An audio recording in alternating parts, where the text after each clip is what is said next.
Welcome back to Pure Country Reacts, and we are continuing on with our series with the sassy nurse. And there really ain't a whole heck of a lot I can say about this guy. It really wouldn't be enough. He's seriously funny. He's very educated. He's very sarcastic, and I've said before, we love sarcasm. We speak it fluently.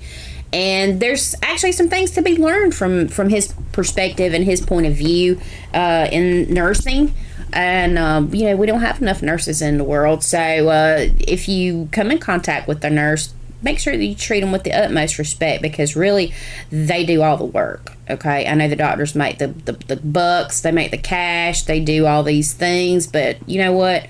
Nurses really do the hard stuff. So make sure that you go out there and that you treat them with the respect that they deserve, and make sure to thank them. I mean, I'm not saying nothing's wrong with doctors, but nurses get overlooked a lot.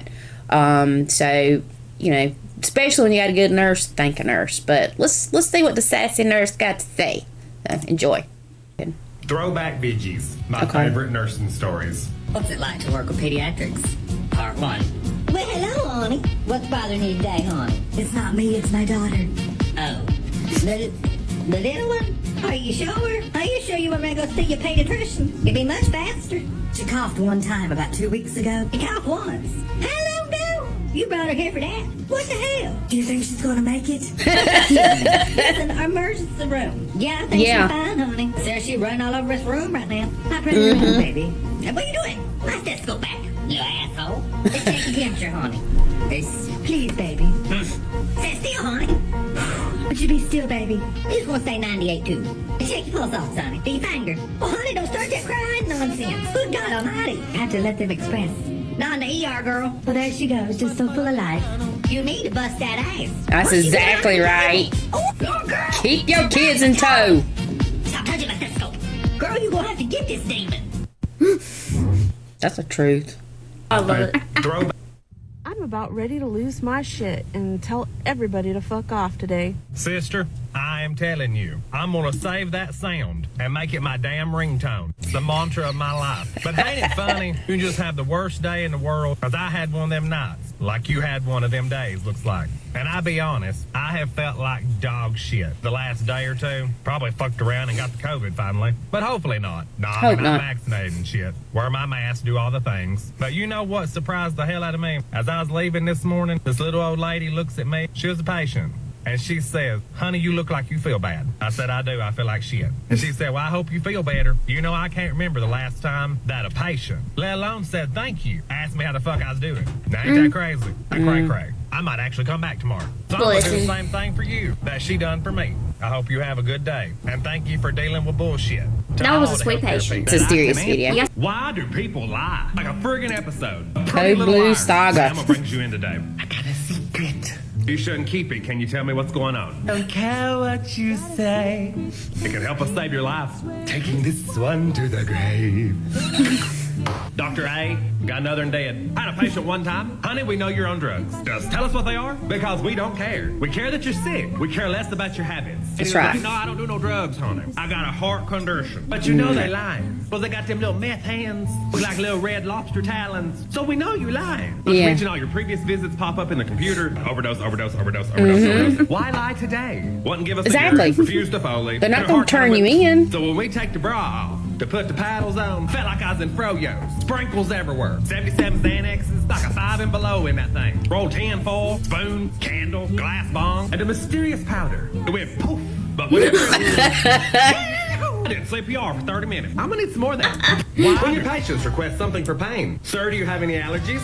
And they say Tylenol, codeine, and Toradol. And you say, what do you take at home for pain? And they say Percocet. What does it mean? I won't be able to do this one. I don't think.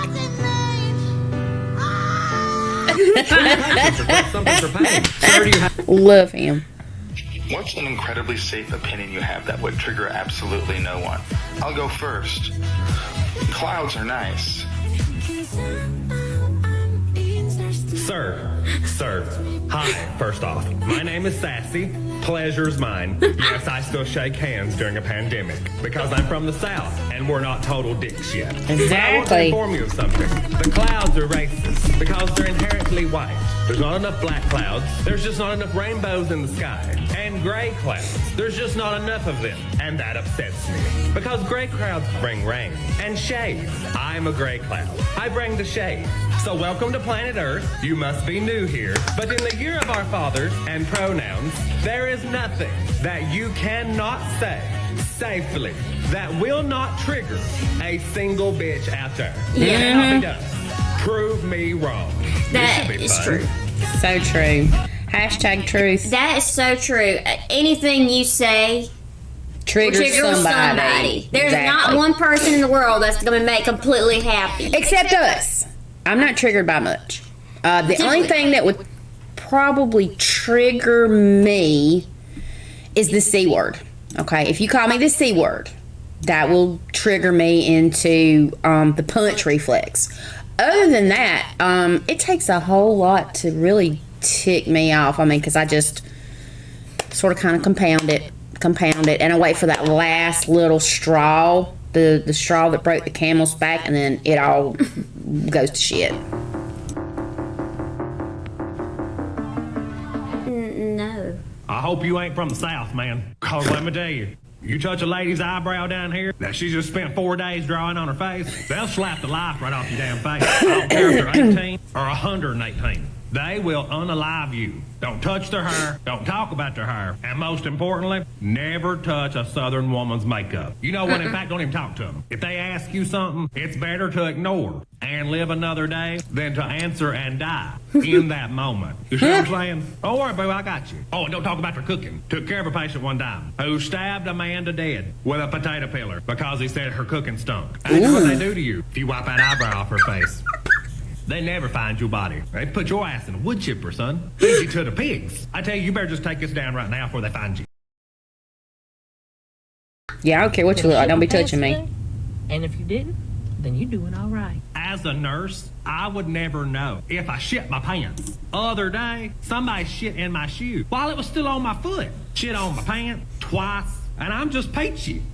Hey, okay, we're going from sass hole to sass motherfucking squat. Okay. I understand there are drug seekers out there. There are people that are truly in need. and that is true. Yeah, that is true. My dad's And I'm one of those on people. trial for a pain pump. And I get that. And just before Mr. Sasquatch goes on his rant, that is true. It's bad that the government is battening down and putting pressure on physicians to not give pain medications to patients who actually need those, or to cut those down, cut those back, or completely take those away. There are places in hospitals that are for pain management, because there are some people who legitimately live in chronic pain. My husband is one of those. He does have chronic pain problems. So does his sister. And so does my sister-in-law, his sister. And it's really bad that drug addicts who are on the street getting these pain medicines from every Tom, Dick, and Harry have actually ruined it for those patients who truly need pain relief. So I'm definitely not somebody who has anything nice to say about a drug addicted person, especially somebody that's addicted to pain medicines. And I'm saying it this way. There are people who don't need pain medicines who take them for some type of a high they get. They crush them up. They snort them. Okay? I do know someone that did do this, or should I say does do this. And it's people like that. And I understand there's people out there who get a tolerance built up for the pain medicines, and they have to take more.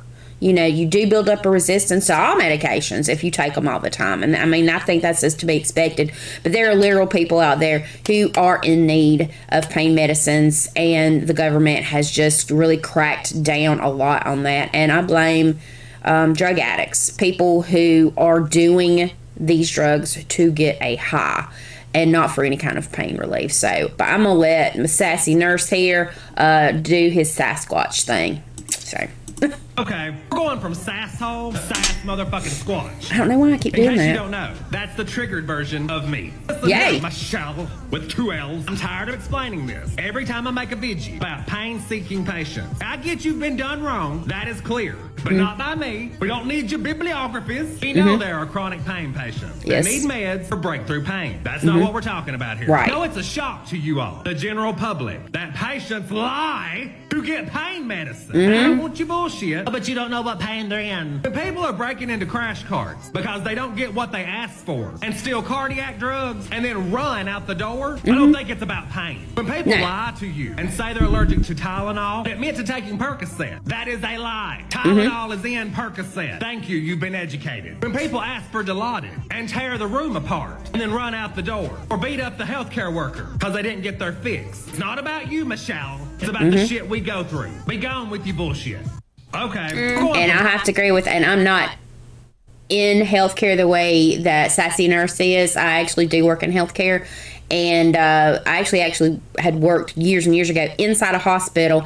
And for the people who are always going to the emergency room in seeking their, as Sassy Nurse says, their fix, they are referred to in the hospital world as frequent flyers, and they are well known, and people know when they come in there because they are just looking for a drug, a fix to get themselves high. It is not because 9 times out of 10 they come in with some pain, because a lot of times you can't prove pain, just pain, especially if there's no broken bones, if there's, no kind of contusions, if there's no internal injuries or anything like that, if you weren't involved in a car accident, if you didn't have a heart attack or whatever. Those types of pain, we would understand that there's going to be pain associated with this. But there's people who walk in the door, I'm in pain, it's here, I hurt here, and they'll tell you lie after lie after lie because of their addiction. So, absolutely everything he's saying is true. And like I say, I don't do what he does. I'm not a nurse, but I did actually work in the hospital before I ended up working in sort of like a back office thing. I did know many nurses. I'm actually at a different hospital now, so I've not been actually in a hospital facility, but in another portion of it. But yeah, it's true. So what he says is 100% truth. 100% truth. But then again, you have to wonder why they crack down on people when they actually have their medical history in the hospital, especially somebody like my dad. He does not go in there frequently. He goes there maybe once a year, maybe once every 2 years for an issue. And it's a big issue. It's a pancreas It really issue. is. It is. He has chronic pancreatitis. That is one of the many issues that he has. And it is very painful to deal with. If anyone has ever had pancreatitis, it is extremely painful. And I've been married to her dad for over 20 years. Okay, I've never seen anything bring a grown man, my husband, to his knees. Pancreatitis did, and we've dealt with that for years. And he does not work well on certain medications because they don't work. They're dull. They don't work with that kind of pain. I think I kind of got that thing from him because pain medicine don't really work on me either. Some things work and some things don't. The only thing that tends to work on him is Dilaudid. So when you go into the emergency room, and let me tell you, he has years and years of medical history in the hospital where we always had to take him. There's years of history on him that shows that morphine does not work on him. And guaranteed, and last time we actually did this, I had to get 2 times. I had to get I don't think you were with me the last time. I had to get nasty with the doctor who came in there because I was having to answer the questions for him because he was in such pain that he kept passing out. And I explained to the doctor all of his back issues, and then I told them, go look in your computer. There are years and years of records in here. Do not come back in this room with morphine. You come back in here with Dilaudid if you want to actually help his pain because when he goes in there with pancreatitis, you're not leaving the emergency room. You're being admitted. Okay, this is an inpatient stay. So don't waste my husband's time, don't waste my time, and don't waste my damn insurance money giving him something that he is not going to get a little bit of relief from. And I can tell you, every time I go in there and tell them what he needs, well, we want to give him morphine. So the last time we went in there, I told him, do not come back in this room without Dilaudid, because that is the only thing that works, and they're wasting his time and they're letting him suffer. They're not intending on letting him suffer.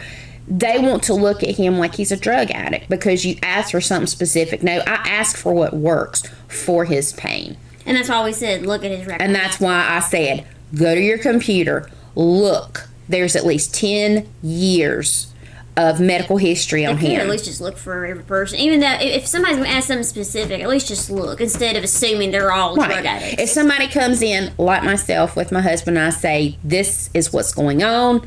This is what is going to give him some respite until that, because, you know, they make it with, we're going to go through a whole thing here. When you have pancreatitis, you can't have anything through mouth for typically several days, because everything that goes through your mouth goes into your stomach and goes through your pancreas.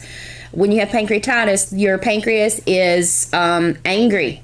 It's inflamed. It's angry. It's mad. And everything that passes through your stomach, your mouth, your stomach, is going to go into the pancreas, and it's just going to make it that much more painful. So it's usually nothing to eat, nothing to drink for several days until that subsides. In the meantime, they have to constantly give you pain medicine because the pain is so excruciating. It's the only thing in my over 20 years with her dad that ever brought him to his knees. And he's had broken bones.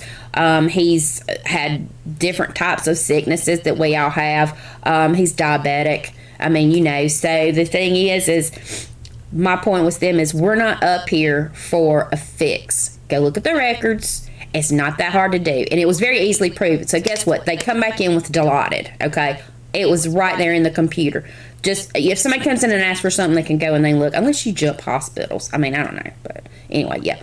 What he's saying is the truth. And there are people who do abuse, coming into the hospital saying they're in pain, wanting drugs, wanting a fix. I've never been in there where I've seen somebody try to get into a crash cart and run out. But I do not in any way, shape, or form think that he is lying, because he is a nurse. He's been there. I know that I think I heard on a video he's been doing this for over 10 years. I'm sure he's seen quite a bit in his time.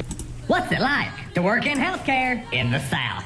Part 1, honey. Damn, I look like a trash panda. I don't plan none of this shit. It's a dumpster fire from start to finish. A hire's been in a box. Anyway, on to the skit. What's going on? Anita, darling. Marlene? You're looking dreadful, darling. Yeah, I know, girl. It's been a rough couple of years. Like all of them. What the hell you doing here, honey? Oh, you need a janitor, honey. Come on back, girl. I've seen your squirrel, honey. More time than I've seen mine. Let's see what we got here. It's a little ripe, honey. Oh, damn, Marlene. Girl, you got something going on down there, honey. Be careful. Just give me a minute. Sweet Mother Florence, honey. I need you now, honey, more than ever. Give me strength. All right, we got it, girl. Girl, that urine's terrible. And girl, it don't smell the best. We got the pneumonia and your urethra. UTI. What? Let me see. Girl, that shit's wheezing, honey. I thought I heard something. Bronchies? You definitely got the pneumonia, honey. A raging case. UTI. Nothing a little cocaine won't fix. Serious? Story time. So we're going to take a turn. A hard left into the weird, wild, and just freaky, deaky shit. Somebody asked me, what's one of the most interesting patients that you've ever taken care of? Well, oh my damn, the list is long. One of my favorites. That was a weird little tiny nursling. The liar, the witch, and the wardrobe. But this shit is far from Narnia, bitches. It's a random day like any other. Go to assess my patient. This bitch has got a fan club. Like I had to just make an appointment to see my patient. This is a story about a witch. Not like a Karen, but like a witchy witch. Stirring the cauldron, sacrificing chickens, running naked under the moon. But she's doing palm readings in the hospital for all the employees. And this bitch was like legit, the real deal. I was just skeptical, but then everything that this bitch was foreseeing was coming true. And I mean every damn thing. After about the first 2 days, there ain't nobody going in this bitch's room but me. Ain't nobody else would take her. She freaked their shit out. So you know we in the deep south too. So all the Bible thumpers run around. The devil is alive. So I go in, getting her prepped for surgeries. She's doing her hoodoo voodoo on me. I'm trying to throw the bitch off, because I like to fuck with people. But she wasn't falling for that shit. She's telling me more about me than I knew about me. But I was drawn to this lady. She asked me for some socks one time. I turned back around, walked out of the room, and 2 hours had passed. Talked to her all day I could. She told me I'd be changing jobs, even got it down to the month. She told me about my travels before I traveled. She told me I wouldn't be having no children before I knew that me and my wife couldn't have no children. She been calling nurses all over the hospital. Honey, you need to call your papa. Yeah, he's wrecked. He is in the ditch. I mean, bitch could call the car, the location, the people in it, the day of the week, the time of the day. Freaky fucking shit. But there was a bigger skeptic than I, lurking those halls of the hospital. One lonely surgical tech. Bless his heart. He's gonna learn today. And it did. So you know when you go to surgery, it gets you all naked and stuff, right? She told this fella, whatever you do not remove the amulet from around my neck. He's all cocky and buff. And what'll happen if I he can't do that. She looks at him. You'll see. Now for me, I wouldn't been no way in hell that I'd remove shit from that lady's neck. Braver man You can't remove. So of course he does it. Middle of surgery, guess who had a little appendix rupture? What the fuck? Bitch, I told you. Don't remove the amulet. Snipe up in this bitch. Don't Know your role. Completely healthy, no issues whatsoever. Found himself on the gurney that day. I tell you, you don't fuck with what you don't understand. It'll fuck you back. Hard, no lube. She sat me down one day. She said, honey, you have the gift. What? Well, what gift is that? Said, honey, you got the gift of prophecy through your dreams. Says, honey, I don't remember nothing in my dreams. I don't even remember what I ate yesterday. She said, well, I'll help you out with that. She writes down a recipe. Fire of a goat's ass. Eat it on a third quarter moon. I lost that shit. Threw it out with a Taco Bell. Ain't that some shit? She'll always be one of my favorite patients. Top 10 of all time.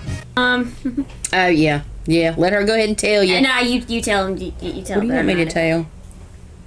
Well, you're pointing at me earlier. I'm just saying that we'll do this on another video, but what he's talking about happening, okay, was this one. It's for another video, really, okay, because this one, I knew what this one was long before it was ever verified. It's for another video. So anyway, that's going to conclude today's Sassy Nurse. And if you haven't already, please share our videos with friends and family. Subscribe, and a thumbs up would be very appreciated. And like I said, we'll do another video for this one next time. It will take a while, and then some of you are probably like, nah. Yes, please. Okay. Anyway, peace, guys.